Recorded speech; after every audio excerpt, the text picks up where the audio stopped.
नमस्कार दोस्तों, स्वागत है आपका कहानी एक्सप्रेस में। दोस्तों, कहानी पसंद आए तो लाइक और सब्सक्राइब ज़रूर करें। दोस्तों, आज की कहानी का शीर्षक है कृष्णा, बलराम और राक्षस। महाभारत काल की बात है। एक बार श्री कृष्ण और बलराम किसी जंगल से गुजर रहे थे। चलते चलते काफ़ी समय बीत गया और अब सूरज भी लगभग डूबने वाला था।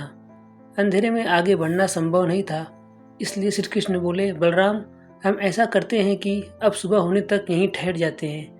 भोर होते ही हम अपने गंतव्य की ओर बढ़ चलेंगे। बलराम बोले, पर इस घने जंगल में हमें खतरा हो सकता है। यहाँ सोना उचित नहीं होगा। हमें जाग कर ही रात बितानी होगी। अच्छा, हम ऐसा करते हैं कि पहले मैं सोता हूँ और तब तक तुम पहरा देते रहो, और फिर जैसे ही तुम्हें नींद आए तुम मुझे जगा देना। तब मैं पहरा दूंगा और तुम सो जाना। कृष्ण ने सुझाव दिया। बलराम तैयार हो गए। कुछ ही पलों में कृष्ण गहरी नींद में चले गए और तभी बलराम को एक भयानक आकृति उनकी ओर आती दिखी। वो कोई राक्षस था। इस घटना का एक विचित्र असर हुआ। भय के कारण बलराम का आकार कुछ छोटा हो गया और राक्षस और विशाल हो गया। उसके बाद राक्षस एक बार और चीखा और पुनः बलराम डरकर कांप उठे। अब बलराम और भी सिकुड़ गए और राक्षस पहले से भी बड़ा हो गया।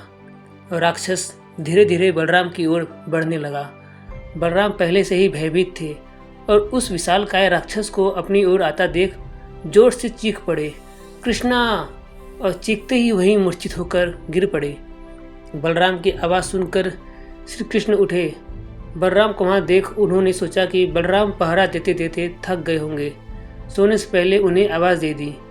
अब कृष्ण पहरा देने लगे।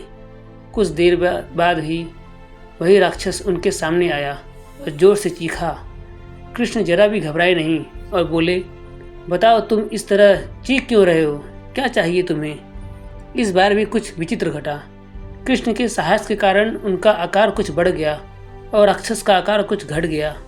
राक्षस को पहली बार कोई ऐसा मिला था जो उससे डर नहीं रहा था। घबराहट में वह पुनः कृष्ण पर जोर से चीखा। इस बार भी कृष्ण नहीं डरे।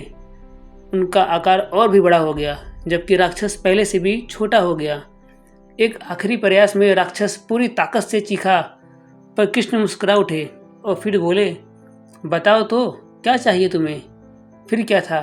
राक्षस सिकुड़ कर बिल्कुल छोटा सा हो गया और कृष्ण ने उसे हथेली में लेकर अपनी धोती में बांध लिया और फिर कमर में खोस कर रख लिया।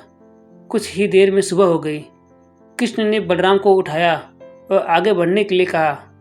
वे धीरे धीरे आगे बढ़ने लगे। तभी बलराम उत्तेजित होते हुए बोले, पता है कल रात में क्या हुआ था? एक भयानक राक्षस हमें मारने आया था। रुको रुको! बलराम को बीच में ही टोकते हुए कृष्ण ने अपनी धोती में बंधा राक्षस निकाला और बलराम को दिखाते हुए बोला, कहीं तुम इसकी बात तो नहीं कर रहे हो? हाँ, ये वही है। पर कल जब मैंने इसे देखा था तो ये बहुत बड़ा था। ये इतना छोटा कैसे हो गया? बलराम आश्चर्यचकित होते हुए बोले। कृष्ण बोले, जब जीवन में तुम किसी ऐसी चीज से बचने की कोशिश करते हो जिसका तुम्हें सामना करना चाहिए तो वो तुमसे बड़ी हो जाती है और तुम पर नियंत्रण करने लगती है। लेकिन जब तुम उस चीज का सामना करते हो